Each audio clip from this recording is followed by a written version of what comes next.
I'm Max Brantley with Arkansas Times on Friday, November 6th, another week done. Let me just say that we're taping this today in the morning, so if things happen Friday afternoon that we missed, it's a matter of timing.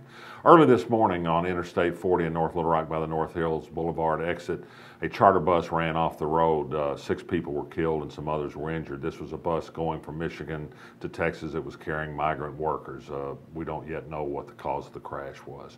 President Obama made it official today. The U.S. will not approve the routing of the Keystone XL pipeline to ship tar sands oil from Canada Gulf Coast refineries to make into products to be shipped overseas.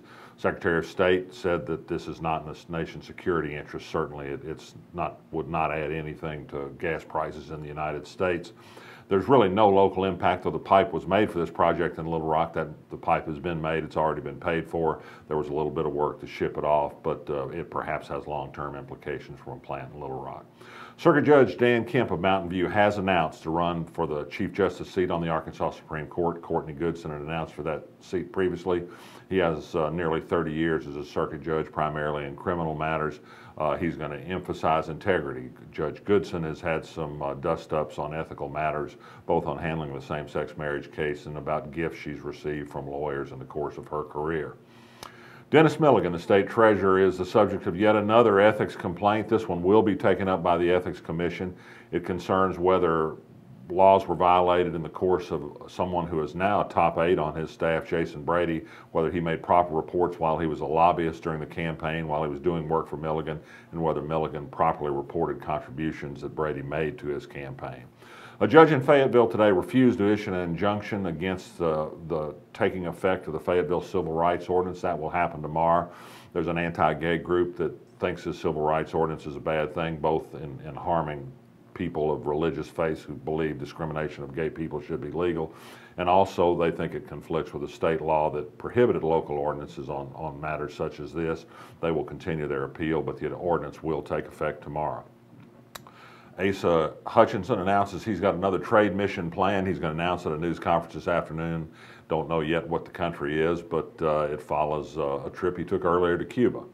If you want some reading, I urge you to take a look at the Arkansas blog, arkansasblog.com, and take a look at what an urban planner in Dallas says about different ways to do freeways, turning Interstate 30 into a boulevard, routing interstate traffic around the city, building connections over the tops of freeways and creating new park space, new commercial space, new uses for downtown. There are bigger ways to think about freeway projects. He's given some really good food for thought. Don't know if it'll happen, but we could wish. A little bit of news in the world of the super rich. Bloomberg News went into court in Wyoming, found out details of the estate of John Walton, one of the sons of Sam Walton, who was killed in a plane crash. Since then, his wife, Christy, has been listed as the richest woman in the United States on the strength of inheriting all his money. Well, it turned out they did some estate planning and passed some of the money along to his son. So Christy's only worth $5 billion. Son Lucas, who's said to be a philanthropist, he can well afford to be, is now worth $11 billion, and one of the top 100 richest people in the world. We think they'll both get by, despite the numbers being somewhat different.